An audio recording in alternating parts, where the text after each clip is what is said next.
Philippe Lerebourg, je suis sélectionneur de céréales, de blé et d'orge, et également le directeur d'Unisigma, qui est une petite PME qui se consacre à la création de variétés à destination des agriculteurs. Euh, donc on est une petite équipe de 14 personnes près de Beauvais dans l'Oise, euh, avec comme spécificité la création de variétés de blé et d'orge, dans un premier temps qui était destiné au marché local, puisque l'entreprise a été créée par des agriculteurs locaux de la coopérative de Froissy dans l'Oise, pour répondre à un besoin local. C'est pas nouveau, le besoin de variétés locales. Bon, très vite, ils se sont aperçus qu'il fallait des appuis, parce qu'il y a une variété qui a très bien marché qui s'appelait Canrémy. Donc, pour la commercialisation, ils s'appuient sur une structure coopérative qui s'appelle Semences de France, qui appartient à InVivo.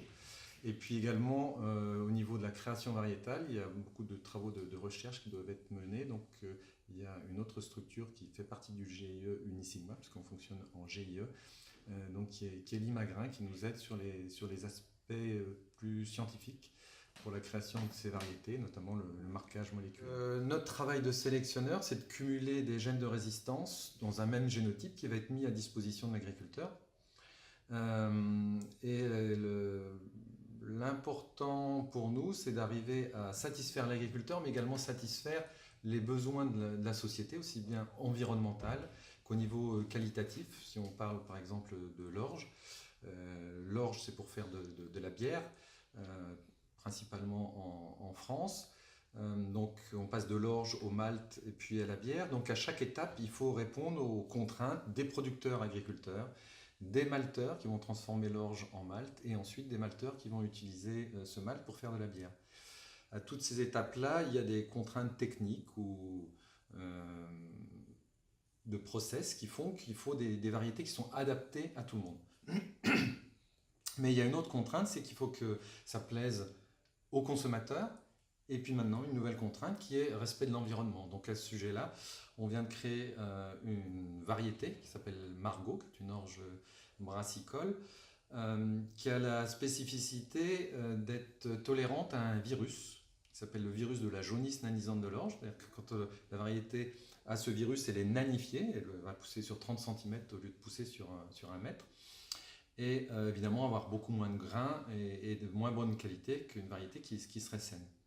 Et il se trouve que ce virus est transmis par un insecte, un puceron, qui va d'une plante sensible à une plante saine. Et au moment où le puceron suce la plante, la sève de la plante, il transmet en même temps le virus. Donc c'est un virus qui est assez néfaste pour la culture de l'orge. Jusqu'à maintenant, les agriculteurs utilisaient des produits chimiques pour se prémunir de ce virus-là. Non pas sur la plante d'orge en elle-même, mais en fait, ils détruisaient le vecteur. Ils voulaient détruire le puceron qui transmettait le virus. Donc ça s'est fait pendant des années. Et puis il y a eu un produit un peu révolutionnaire qui est arrivé, c'était le gaucho. Donc c'est un produit à base de néonicotinoïdes qui est répulsif pour les pucerons, mais également réputé nocif également pour les abeilles. Et ce produit est interdit à partir du mois de septembre de cette année.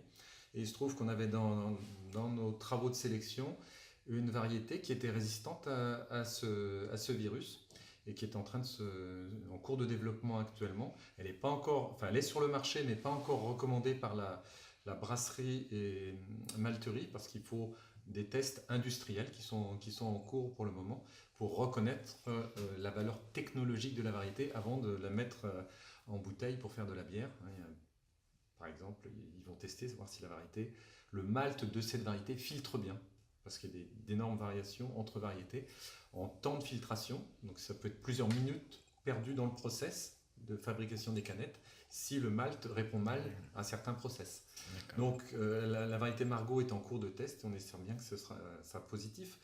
Mais c'est juste pour dire que cette variété répond à la fois à une demande de l'agriculteur, parce qu'une fois que le gène est introduit dans la variété, c'est gratuit pour l'agriculteur. Gratuit, c'est-à-dire qu'il ne va pas acheter d'insecticides. C'est simple d'utilisation pour lui. Et puis c'est également bénéfique pour l'environnement, puisqu'on n'a plus d'application de traitement chimique sur la graine ou sur l'origine du gène. Est marocain. Mais il a nécessité, quand on est parti d'un croisement d'une orge marocaine de type un peu sauvage, qui était très loin des orges productives et agronomiques produites en France, le croisement a fait que dans la descendance de ce croisement, on a eu des milliers de plantes qui étaient très différentes, tout intermédiaire entre l'orge marocaine et l'orge française. Et parmi ces descendants, seulement quelques individus possédaient également le gène de résistance qui venait de l'orge marocaine. Donc on a récupéré un gène, une variété de rendement moyen, disons, mais avec le gène de résistance. Mais on était loin du standard français et européen pour la production agricole. Donc il a fallu faire un nouveau croisement avec cet individu obtenu qui était moyen mais possédait le gène, avec à nouveau une orge agronomique. Et ce travail qu'on appelle des bacs cross a été répété 3 ou 4 fois, sachant qu'il nous faut à peu près 8 ans pour créer une nouvelle variété. Je crois que sur Margaux, ça nous a pris une 30aine d'années pour introduire ce gène d'origine marocaine dans une orge agronomiquement acceptable par les agriculteurs français. Alors il y a de la demande dans les autres pays, bien sûr. Alors tout dépend du gène d'intérêt qu'on a introduit. Nous, on essaie de cumuler sur un génotype le maximum de gènes d'intérêt, mais vous comprenez qu'on ne peut pas tout cumuler non plus, c'est très compliqué. Clair. À partir du moment où on multiplie les contraintes, c'est la sélection de plus en plus compliquée. Mais il y a des espèces qui s'exportent bien en tant que variété, notamment en orge de printemps, puisque les climats sont à peu près identiques sur les cultures de printemps entre la France et puis les pays d'Europe de l'Est ou les États-Unis. Voilà. Après, quand on crée une variété, en général, elle est adaptée à un milieu, et partout où ce milieu est présent, on peut très bien commercialiser la variété.